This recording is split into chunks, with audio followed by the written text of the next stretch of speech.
I am live. I'm continuing this time on my laptop. A lot to remember. I was interrupted at this chapter 22, which was entitled In Respect of Rivers, because my battery went out. So this is why I'm reading on the laptop. In Respect of Rivers is the title of this chapter 22, and it is recounting their journeys, or Joan's journey in Lot, a part of France.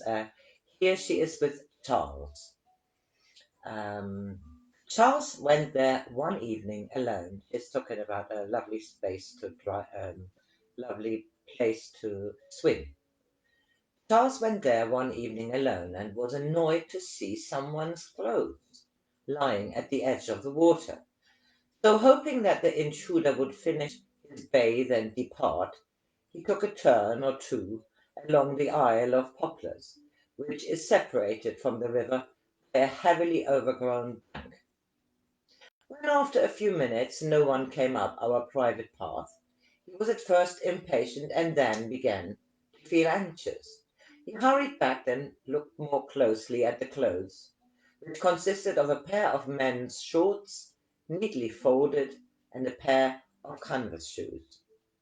At first he thought that someone had camped there for the night and then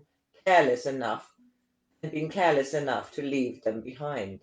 It was then that he noticed the footprints, a single line clearly defined. Ours had been washed away during the night by a storm, footprints going down into the river, but none coming out of it again. The current was flowing too strongly for anyone to swim upstream, and if he had waded through the shallows, he would have turned back when he came in sight of the weir. To the west, Charles could see nearly half a mile of river before it turned again in obedience to the cliffs. The sun was low in the sky and a part of the river was already in shadow, but there was plenty of light to show the head of a swimmer, had there been a swimmer to see.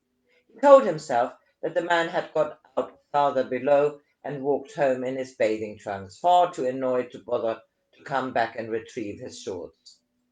It was a probable story, but he didn't believe it. For one thing, the banks were too steep for anyone to pull himself out unless he were exceptionally strong or lucky. Charles knew this. He had tried to do it himself. Somewhere in the bushes which hid the edge of the water, a man might be clinging to a root or an overhanging branch, too exhausted even to shout. So Charles swam across to the opposite side of the river and then let himself be carried by the current until he was beyond the part of the bank where the bushes grow to which a man could cling. Then he forged his way across to more gentle water and swam against it until he got back to the place where the stranger had entered the river. Next morning, the shorts were still there. We could see them far below us as we stood on the edge of the Lapopie cliff. Georges, who the night before had at last persuaded us that there was no point whatsoever in informing the police, still held to his opinion that the owner would soon retrieve them. At 10, at 11, at noon, we again climbed to the crag, and each time reported to Georges that they were still there. At lunch he began to get interested and said he would come down to the river with us. He looked carefully at the single line of footprints, which had been meticulously preserved through being hardened by the morning sun, and agreed that no one else had been there except Charles, whose tracks were easily identifiable, as he had kicked off his espadrilles as soon as he was clear of the nettles, and so left an imprint of bare feet. The stranger, said Georges, was a man with a big stomach. He had been examining the shorts and the canvas shoes. If he had been a man tall enough to justify the size of this waistband, he could not possibly have such small feet. He was a rich man and a foreigner. How do you know? Asked Charles. Because these shorts are not the kind that Frenchmen wear. And fat Frenchmen who wish to bathe go to such places as Biarritz, where they lie among each other and other fat men, like porpoises stranded on a beach.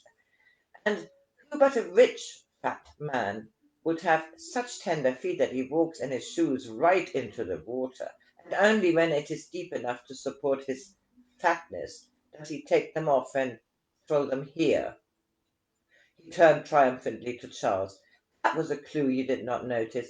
The shorts were neatly folded, but the shoes were not placed side by side. There's nothing in the pockets, not even a handkerchief. Here he is a man so frightened of thieves, he puts his handkerchief as well as his money and his watch in a waterproof bag. Then he straps it round what serves him for a waist before he goes in swimming. This alone proves him a stranger to the lot.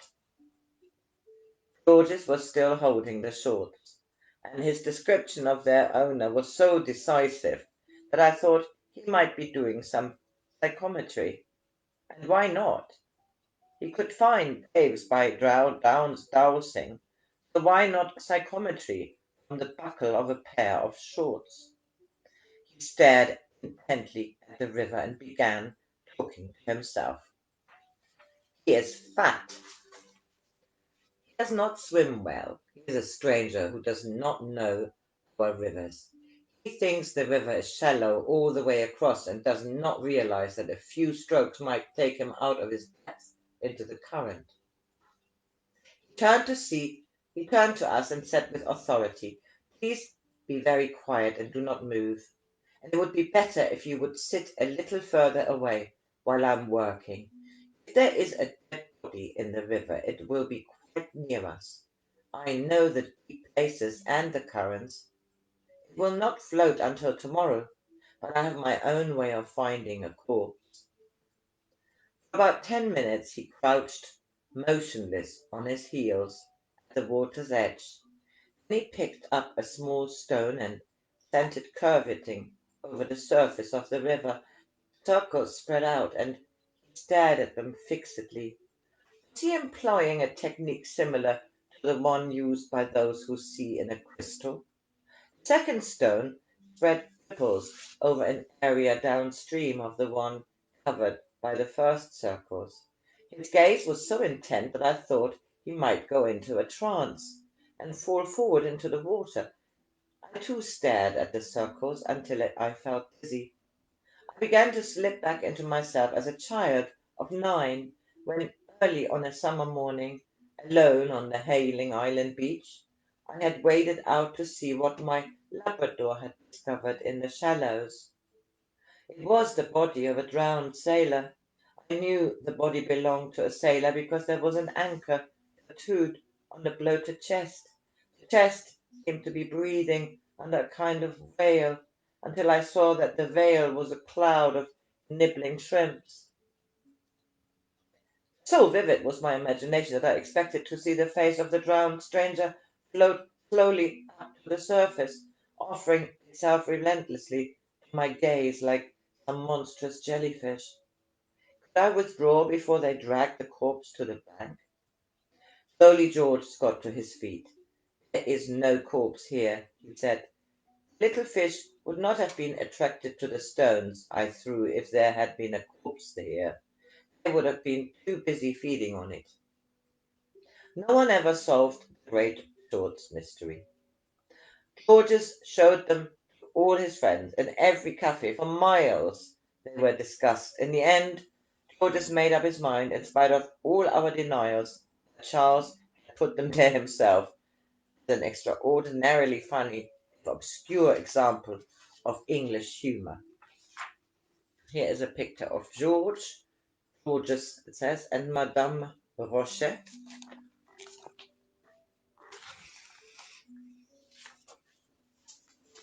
And here is the river. Have a lovely Monday. It's the 18th of November.